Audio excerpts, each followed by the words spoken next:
नमस्कार दोस्तों, स्वागत है आपका अपने YouTube चैनल में। आज की इस वीडियो में हम लोग जानने वाले हैं जीके के कुछ महत्वपूर्ण प्रश्न जो आपके एग्जाम के लिए बहुत ही इंपॉर्टेंट है।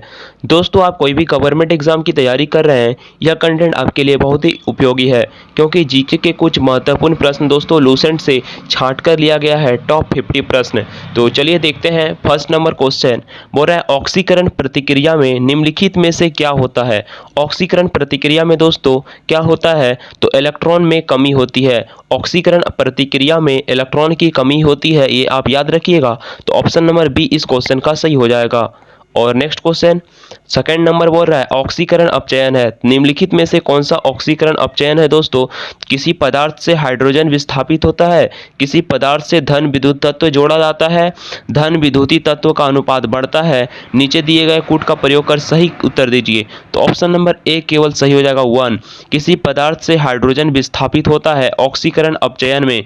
और थर्ड नंबर प्रश्न है दोस्तों, बोल रहा है क्वेश्चन बोल रहा है, निम्नलिखित रासायनिक तत्वों में से किस एक तत्व की अपने सभी यौगिक में ऑक्सीकरण अवस्था समान होती है। दोस्तों, निम्नलिखित रासायनिक तत्वों में से किस एक तत्व की अपने सभी यौगिक में ऑक्सीकरण अवस्था समान होती है, तो फ्लोरीन। फ्लोरीन की दोस्तों इसका सही आंसर हो जाएगा। फोर्थ नंबर क्वेश्चन बोल रहा है, इसका ऑक्सीकरण अंक सदैव 1 होता है। इसका ऑक्सीकरण अंक सदैव 1 होता है, तो वो इसका ऑप्शन नंबर ए इसका हो जाएगा फ्लोरीन में। Next question fifth number question बोल रहा है, OF2 में ऑक्सीजन की ऑक्सीकरण अवस्था है। OF2 में दोस्तों ऑक्सीजन की ऑक्सीकरण अवस्था है। ऑप्शन नंबर ए +2 इसका सही आंसर हो जाएगा। नेक्स्ट क्वेश्चन सिक्स्थ नंबर बोल रहा है, निम्नलिखित में से कौन सा कथन सही है। दोस्तों, इसमें से कौन सा कथन दोस्तों सही है। हाइड्रोजन के लिए ऑक्सीकरण अंक सदैव 0 होता है, या ऑप्शन नंबर बी हाइड्रोजन के लिए ऑक्सीकरण अंक सदैव 1 होता है। तो ऑप्शन नंबर डी इस क्वेश्चन का सही आंसर हो जाएगा। हाइड्रोजन के लिए एक से अधिक ऑक्सीकरण अंक हो सकते हैं। हाइड्रोजन के लिए दोस्तों एक से अधिक ऑक्सीकरण अंक हो सकते हैं। ऑप्शन नंबर डी इसका सही आंसर हो जाएगा। और सेवंथ नंबर क्वेश्चन बोल रहा है, निम्नलिखित में से सबसे प्रबल ऑक्सीकारक एजेंट क्या है। निम्नलिखित में से सबसे प्रबल ऑक्सीकारक एजेंट क्या है दोस्तों, तो फ्लोरीन इसका सही आंसर हो जाएगा। फ्लोरीन सबसे प्रबल ऑक्सीकरण एजेंट है। नेक्स्ट क्वेश्चन बोल रहा है, एम्फोटेरिक उभयधर्मी पदार्थ किस रूप से क्रिया करता है। तो अम्ल और क्षार दोनों से प्रतिक्रिया करता है, दोनों से क्रिया करता है एम्फोरेटिक उभयधर्मी पदार्थ। Next question option number C इस क्वेश्चन का सही आंसर हो जाएगा। और नेक्स्ट क्वेश्चन बोल रहा है, यदि एक पदार्थ का पीएच मान 7 है, 7 से कम होता हो तो यदि किसी एक पदार्थ का पीएच मान 7 से कम होता है तो इसे माना जाएगा, क्या माना जाएगा, तो इसे एसिड तेजाब माना जाएगा। दोस्तों, यदि किसी पदार्थ का पीएच मान 7 से कम है तो इसे एसिड तेजाब माना जाएगा, ये आप याद रखिएगा। Option number C is the right answer. Next question, अम्ल वर्षा का पीएच मान कितना होता है। तो अम्ल वर्षा का दोस्तों आपने देखा होगा 5.5 या कम होता है अम्ल वर्षा का पीएच मान। ऑप्शन नंबर ए इसका सही आंसर हो जाएगा। नेक्स्ट क्वेश्चन, बहुआसुत जल के एक नमूने का पीएच मान क्या है। बहुआसुत जल के एक नमूने का पीएच मान है 0 के अति निकट है। ऑप्शन नंबर सी इस क्वेश्चन का सही आंसर हो जाएगा। प्रश्न बोल रहा है, मानव रक्त के पीएच मान का मानित क्या है 744। 13 नंबर प्रश्न बोल रहा है, 0 के बराबर पीएच वाला विलयन होता है। दोस्तों, 0 के बराबर पीएच वाला विलयन अत्यधिक अम्लीय विलयन में होता है। ऑप्शन नंबर बी इस क्वेश्चन का सही आंसर हो जाएगा। प्रश्न बोल रहा है, निम्नलिखित में से किस अम्ल में क्षारकता 3 है। निम्नलिखित में से किस अम्ल में दोस्तों क्षारकता 3 है, तो ऑप्शन नंबर सी फास्फोरिक अम्ल में क्षारकता 3 होता है। ऑप्शन नंबर सी इस क्वेश्चन का सही आंसर। और नेक्स्ट क्वेश्चन, निम्नलिखित में से कौन सा प्रबल विद्युत अपघटय है। निम्नलिखित में से कौन सा प्रबल विद्युत अपघटय है, तो हाइड्रोक्लोरिक एसिड है वो प्रबल विद्युत अपघटय है। ऑप्शन नंबर ए इस क्वेश्चन का सही आंसर हो जाएगा। और दूध मिल्क है पायस एक दूध मिल्क है। ऑप्शन नंबर ए इस क्वेश्चन का सही आंसर। नेक्स्ट क्वेश्चन, जब दो जब दो तरल पदार्थ एक दूसरे से घुलते नहीं और सॉल्यूशन नहीं बनाते हैं तो उसे क्या कहते हैं? जब दो तरल पदार्थ एक दूसरे में घुलते नहीं और सॉल्यूशन नहीं बनाते हैं तो उसे क्या कहते हैं? तो उसे अभिस्रवणीय कहते हैं। ऑप्शन नंबर सी इस क्वेश्चन का सही आंसर हो जाएगा। और 18 नंबर प्रश्न है, शक्कर के घोल शक्कर एक है डैश क्या है? तो ऑप्शन नंबर बी घुला हुआ पदार्थ है। शक्कर के घोल में शक्कर एक घुला हुआ पदार्थ। ऑप्शन नंबर बी इस क्वेश्चन का सही आंसर हो जाएगा। और मक्खन कोलाइड कब बनता है? मक्खन कोलाइड कब बनता है दोस्तों? जब वसा की गुलिकाएं पानी में छितरे जाते हैं। जब वसा की गुलिकाएं पानी में छितरे जाते हैं तो मक्खन कोलाइड बनता है। ऑप्शन नंबर सी इस क्वेश्चन का सही आंसर हो जाएगा। नेक्स्ट क्वेश्चन बोल रहा है, स्मोक किसका संयोजन है? स्मोक किसका संयोजन है? तो ऑप्शन नंबर डी धुआं और कोहरा का।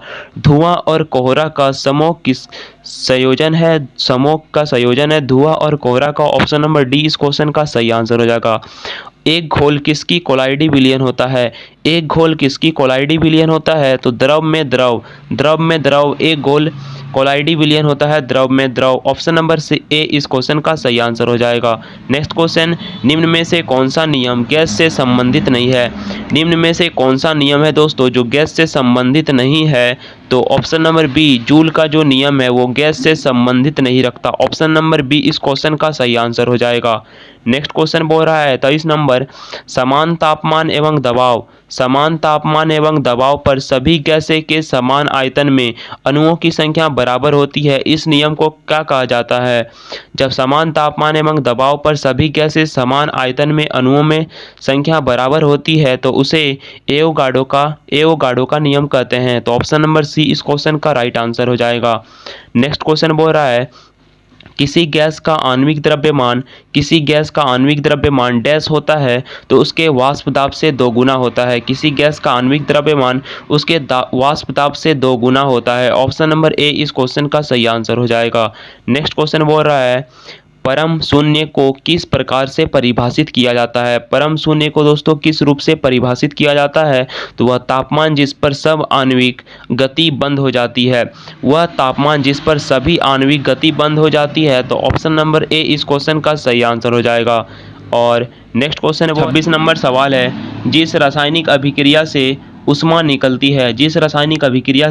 निकलती है उसे डैश अभिक्रिया कहा जाता है। तो उसे ऊष्माक्षेपी अभिक्रिया कहा जाता है। ये दोस्तों ये आप याद रखिएगा, जिस रासायनिक अभिक्रिया से उष्मा निकलती है उसे ऊष्माक्षेपी अभिक्रिया कहते हैं। ऑप्शन नंबर डी इस क्वेश्चन का सही आंसर हो जाएगा। नेक्स्ट क्वेश्चन बोल रहा है, निम्न में से कौन सी रासायनिक प्रतिक्रिया को प्रकृति हमेशा ऊष्माशोषी होती है। तो ऑप्शन नंबर बी अपघटन अभिक्रिया। दोस्तों निम्न में से अपघटन रासायनिक प्रतिक्रिया की प्रकृति हमेशा ऊष्माशोषी होती है। ऑप्शन नंबर बी इस क्वेश्चन का सही आंसर हो जाएगा। नेक्स्ट क्वेश्चन बोल रहा है, प्रकाश ऊर्जा से पानी के अणु के विखंडन की प्रतिक्रिया को डैश कहते हैं। प्रकाश ऊर्जा से पानी के अणु के विखंडन की प्रक्रिया को प्रकाश अपघटन कहते हैं। ऑप्शन नंबर ए इस क्वेश्चन का राइट आंसर हो जाएगा। नेक्स्ट क्वेश्चन बोल रहा है, वर्तमान में हमारे द्वारा उपयोग किए जाने वाले रासायनिक प्रकृति की उपयोग विधि किसने तैयार की थी? तो ऑप्शन नंबर सी वर्जिलियस ने वर्तमान में हमारे द्वारा उपयोग किए जाने वाले रासायनिक प्रकृति की उपयोग विधि वर्जिलियस ने तैयार की थी। ऑप्शन नंबर सी इस क्वेश्चन का सही आंसर हो जाएगा। और 30 नंबर सवाल है, निम्नलिखित में से कौन सा रासायनिक प्रतीकों के बारे में सच नहीं है? तो निम्नलिखित में से कौन सा दोस्तों सही आंसर हो जाएगा? तो ऑप्शन नंबर डी ये जेम्स चार्डविक और जे थॉमसन द्वारा प्रस्तावित किए गए थे। निम्नलिखित में से रासायनिक प्रतीकों के बारे में सच नहीं है। तो ऑप्शन नंबर डी इस क्वेश्चन का राइट आंसर हो जाएगा। दोस्तों निम्नलिखित में से किसे ऑरम कहा जाता है? तो ऑरम सोना को कहा जाता है, ऑरम सोना को। ऑप्शन नंबर बी इस क्वेश्चन का राइट आंसर हो जाएगा। नेक्स्ट क्वेश्चन, भविष्य का ईंधन किसे कहा जाता है? भविष्य का ईंधन दोस्तों हाइड्रोजन को कहा जाता है। ऑप्शन नंबर ए इस क्वेश्चन का राइट आंसर हो जाएगा।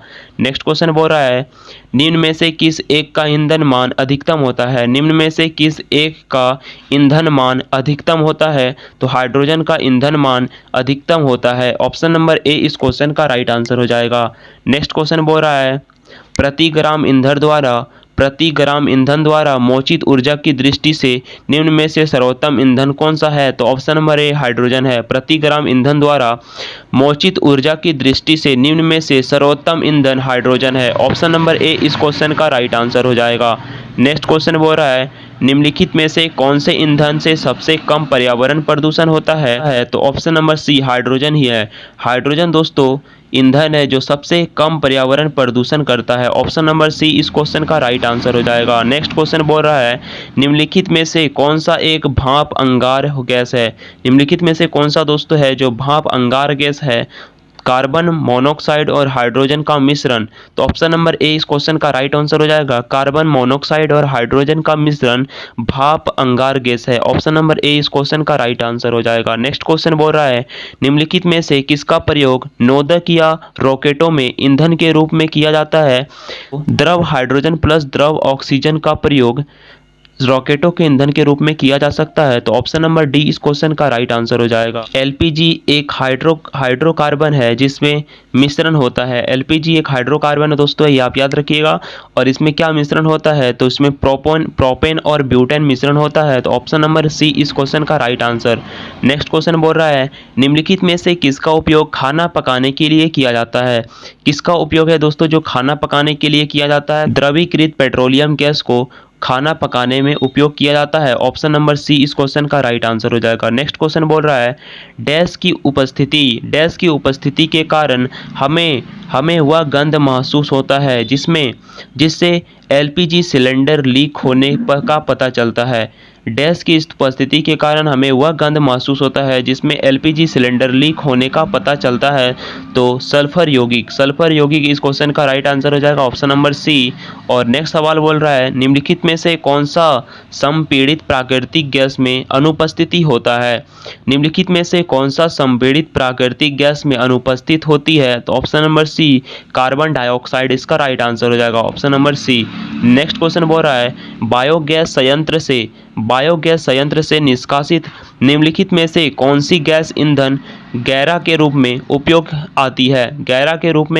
आती है, तो ऑप्शन नंबर सी मीथेन दोस्तों। बायोगैस संयंत्र से निष्कासित निम्नलिखित में से मीथेन गैस ईंधन गैरा के रूप में उपयोग आती है। ऑप्शन नंबर सी इस क्वेश्चन का राइट आंसर हो जाएगा। नेक्स्ट क्वेश्चन बोल रहा है बायोगैस को किस अन्य नाम से भी जाना जाता है। बायोगैस को निम्न में से किस अन्य नाम से भी जाना जाता है, तो गोबर गैस को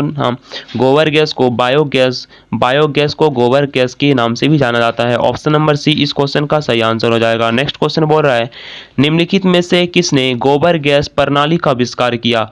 निम्नलिखित में से दोस्तों किसने गोबर गैस प्रणाली का आविष्कार किया था, तो option number C C B Desai ने गोबर गैस प्रणाली का आविष्कार किया था। इंपॉर्टेंट प्रश्न है, याद रखिएगा। और नेक्स्ट सवाल देखते हैं निम्नलिखित में से किसने लॉ ऑफ ऑक्टेव दिया, तो ऑप्शन नंबर इसमें बी न्यूलैंड्स दोस्तों किसने न्यूलैंड्स लॉ ऑफ ऑक्टेव दिया। ऑप्शन नंबर बी इस क्वेश्चन का राइट आंसर हो जाएगा। 46 नंबर सवाल है आधुनिक आवर्त सारणी का आविष्कार किसने किया था। आधुनिक आवर्त सारणी का आविष्कार किसने किया था, पिछले कक्षा में आपने पढ़ा होगा। ऑप्शन नंबर बी ने दोस्तों मेडलिप ने आवर्त सारणी का आविष्कार किया था। नेक्स्ट क्वेश्चन चलिए देखते हैं मूल तत्वों की आवर्त सारणी बनाने वाले पहले वैज्ञानिक कौन थे। मूल तत्वों की आवर्त सारणी बनाने वाले पहले वैज्ञानिक कौन थे, तो मेडलिप थे पहले वैज्ञानिक आवर्त सारणी को बनाने वाले। मेडलिप ऑप्शन नंबर सी इस क्वेश्चन का राइट आंसर। नेक्स्ट क्वेश्चन बोल रहा है दमित्री मेडलिप ने क्या तैयार किया था, तो रासायनिक तत्वों की आवर्त सारणी तैयार किया था। ऑप्शन नंबर बी इस क्वेश्चन का राइट आंसर हो जाएगा। नेक्स्ट क्वेश्चन आधुनिक आवर्त सारणी है। आधुनिक आवर्त सारणी क्या है दोस्तों, इसमें 18 समूह व 7 आवर्त होते हैं। 18 समूह और 7 आवर्त, ये सब क्वेश्चन आप पिछले कक्षा में पढ़े होंगे 10th क्लास में। आधुनिक आवर्त सारणी है 18 समूह और 7 आवर्त। और लास्ट दोस्तों 50 नंबर सवाल बोल रहा है आवर्त सारणी में कौन से तत्व की उच्चतम इलेक्ट्रॉन बंधुता होती है। आवर्त सारणी में कौन से तत्व की उच्चतम इलेक्ट्रॉन बंधुता होती है। तो कॉपर, क्लोरीन या आयरन या मरकरी। इसका जवाब आप कमेंट्स बॉक्स में दीजिए, कौन सा ऑप्शन सही हो जाएगा। तो दोस्तों ये रहे टॉप 50 सवाल जो आपके एग्ज़ाम के लिए दोस्तों बहुत ही महत्वपूर्ण है। आप कोई भी गवर्नमेंट एग्ज़ाम की तैयारी कर रहे हैं, इस चैनल को सब्सक्राइब कर लीजिए, क्योंकि इसमें टॉप 50 सवाल पढ़ाए जाते हैं, रेगुलर कराए जाते हैं। आई होप ये वीडियो आपको पसंद आई होगी। और भी इसी तरह की वीडियो देखने के लिए हमारे इस चैनल को सब्सक्राइब कर लीजिए। मिलते हैं अगले कंटेंट में दोस्तों, तब तक के लिए धन्यवाद।